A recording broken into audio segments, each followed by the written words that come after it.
সুনামগঞ্জের তাহিরপুরে বিশাল জলরাশি নিয়ে বিস্তৃত বাংলাদেশের দ্বিতীয় বৃহত্তম মিঠা পানির জলাশয় হলো টাঙ্গুয়ার হাওর।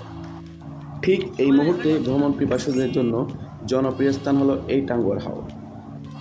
তো কিভাবে যাবেন, কোথা থেকে যাবেন, কিভাবে বোট ভাড়া করবেন, আপনাদের বাজেট কেমন, কি কি দেখতে পাবেন, সব কিছুর বিস্তারিত নিয়েই সাজিয়েছি আজকের এই ব্লগটি। তো স্কিপ না করে পুরো ভিডিওটি দেখবেন যেন কোনো কিছু মিস না করে ফেলেন। তো শুরু করা যাক বন্ধুরা। আমরা যেহেতু চট্টগ্রাম থেকেই যাচ্ছি সুনামগঞ্জের তাহিরপুরে, সো আমাদের প্রথম গন্তব্যস্থান হলো দামপাড়া বাস স্টেশন। পূর্ব নির্ধারিত আমরা 7 জন যথাসময়ে চলে এলাম দামপাড়া বাস স্টেশনে এবং আমাদের গাড়ি ছিল সৌদিয়া বাস। আমরা এখন আমাদের নির্ধারিত আসনে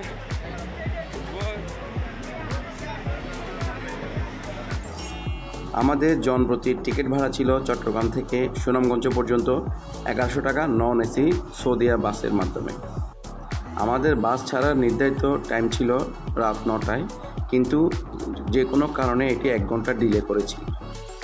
তো যাই হোক, অবশেষে আমাদের বাস চলে এলো এবং আমরা সবাই যার যার নির্ধারিত আসনে বসে পড়লাম। তো বন্ধুরা, আমরা ইতিমধ্যে আমাদের নির্দিষ্ট আসন গ্রহণ করেছি, দেখতে পাচ্ছেন। সবাই আমাদের জন্য দোয়া করবেন, আমরা যেন নিরাপদে পৌঁছতে পারি আমাদের গন্তব্যে। আমার পাশে বন্ধু যাবেন। তো বাস ছেড়ে দিল দামপাড়া থেকে সুনামগঞ্জের উদ্দেশ্যে, দেখতে পাচ্ছেন পিছনে যাত্রী। এবং বাসের তল্লাশি নেওয়ার জন্য দায়িত্বরত সিটি গেটে যারা পুলিশ ছিল উঠে চেক করলো সবাইকে।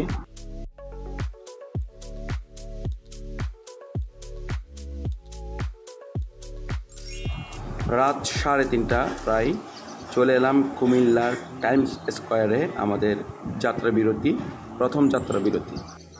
তো সবাই বাস থেকে নেমে যার যার প্রয়োজনীয় কাজ সারলাম এবং ফ্রেশ হয়ে নিলাম। পেটে খুবই খিদা ছিল। তো কুমিল্লায় যাত্রা বিরতি মানে এদের নির্ধারিত হোটেল ছাড়া অন্য কোনো জায়গায় বিরতি নেওয়ার কোনো অবকাশ নেই।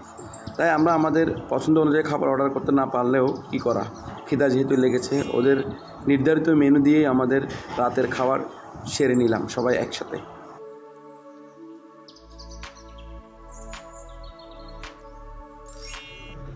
দেখতে দেখতে ভোর হয়ে গেল, যদিও আমরা সবাই ঘুমেছিলাম। প্রথমে ভেবেছিলাম এই বুঝে চলে এলাম টাঙ্গুয়ার হাওরের, না পরে ভুল বুঝতে পারলাম এটা টাঙ্গুয়ার হাওর নয়, এটা হচ্ছে ব্রাহ্মণবাড়িয়ার শেষ অংশ মাধবপুর। এখান থেকে সুনামগঞ্জের দূরত্ব প্রায় 157 কিলোমিটার।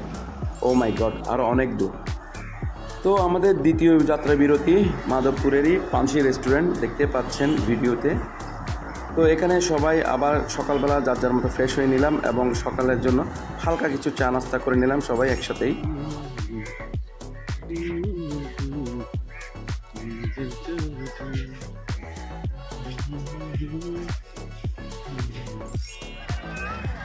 আমরা ভিউয়ার্স নেমে গেলাম, এখন সকাল 9:30, মল্লিকপুর ব্রিজ সুনামগঞ্জের লাস্ট স্টপেজ নেমে গেলাম।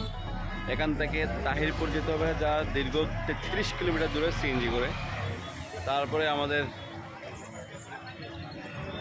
মেইন যেই জার্নি শুরু হবে টাঙ্গুয়ার হাওর উদ্দেশ্যে বোট নিয়ে। দেখতে পাচ্ছেন আমরা এখন নেমেছি। তো সুনামগঞ্জের মল্লিকপুর নেমে আমরা একটা লেগুনা ভাড়া করলাম টাঙ্গুয়ার হাওরের তাহিরপুর ঘাট পর্যন্ত। এটি আমাদের নিচে 800 টাকা, আমরা 7 জন ছিলাম। তো প্রায় 33 কিলোমিটার দূরে তাহিরপুর, আমরা ওখানেই চলে যাব।